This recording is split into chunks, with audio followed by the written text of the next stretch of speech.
Hi guys, Assalamu alaikum. Today நாங்க என்னோட நார்மலான இஃப்தார் vlog ஒன்று தான் பார்க்க போறோம். இந்த vlog உங்களுக்கு இன்ட்ரெஸ்டாகவும் பயனுள்ளதாகவும் இருக்கும்னு நம்புறேன். வாங்க வீடியோக்குள்ள போலாம்.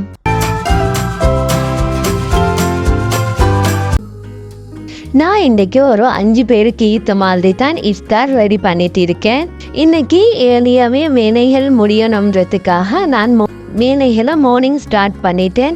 பட் எங்களுக்கு எவ்வளோதான் நாங்கள் மார்னிங் வேலைகளை ஸ்டார்ட் பண்ணாலும் எங்களுக்கு வளமை எப்போ முடியுமோ அப்போதான் எங்களோட வேலைகள் முடியும்.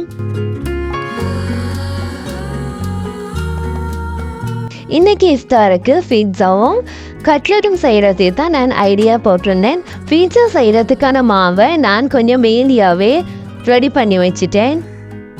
நாங்கள் எப்பவுமே பீட்சா செய்யும் போது மாவை நல்லாவே பிசைஞ்சு எடுத்துக்கொள்ளணும். அப்போ தான் பீட்சா நம்மளுக்கு சாஃப்டான ஒரு பதத்தில் வரும்.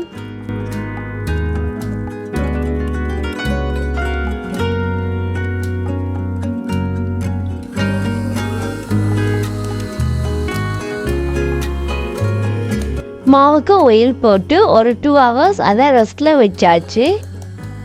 ஒரு 2 hours பிறகு நாங்கள் பிசைஞ்சு வச்ச மாவு இந்த நிலைமையில தான் இருந்துச்சு. நல்லாவே ஈஸ்ட் எல்லாம் ஆக்டிவேட் ஆகி நல்லாவே வந்திருந்துச்சு.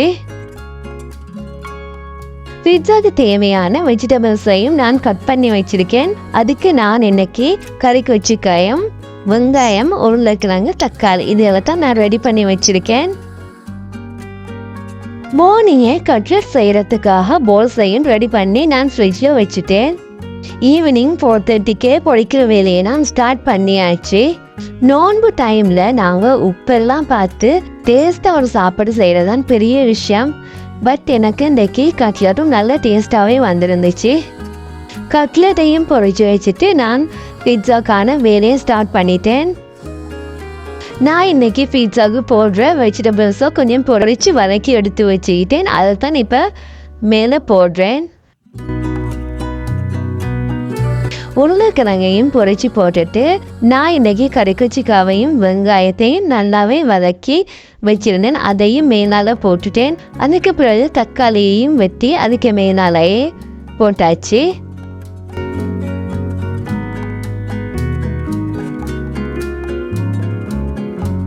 லாஸ்ட்டாக அந்த பீட்சா அப்படி தான் வந்துருந்துச்சு.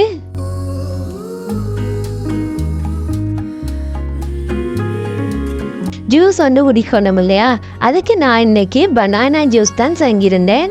பனானா, சுகர், ஐஸ்கிரீம், தண்ணி இதெல்லாம் விட்டு அடித்து எடுத்துக்கிட்டேன்.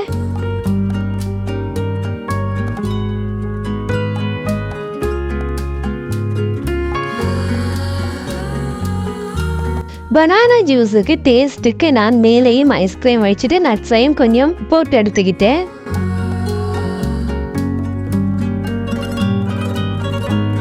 ஃப்ரூட்ஸுக்கு இன்னைக்கு வாட்டர்மெலன் ஒன்று கட் பண்ணி எடுத்தாச்சு. வாட்டர்மெலனை கட் பண்ணும் போதே எப்படி இருக்குமோன்னு சந்தேகத்தோடு தான் கட் பண்ணேன். பட் நல்லாவே ரெட்டாகி இருந்துச்சு. என்னதான் நாங்கள் பார்த்து செஞ்சாலும் வீட்டில் உள்ளவங்க சாப்பிட்டுட்டு அது டேஸ்டாக இருக்குன்னு சொல்லும் போது தான் எங்களுக்கு மனம் திருப்தியாக இருக்கும். என்னோட நார்மலான ஒரு இஃப்தார் vlog தான் இது. உங்களுக்கு இந்த வீடியோ பிடிச்சிருந்தா சப்ஸ்கிரைப் பண்ணுங்க, லைக் பண்ணுங்க, ஷேர் பண்ணுங்க.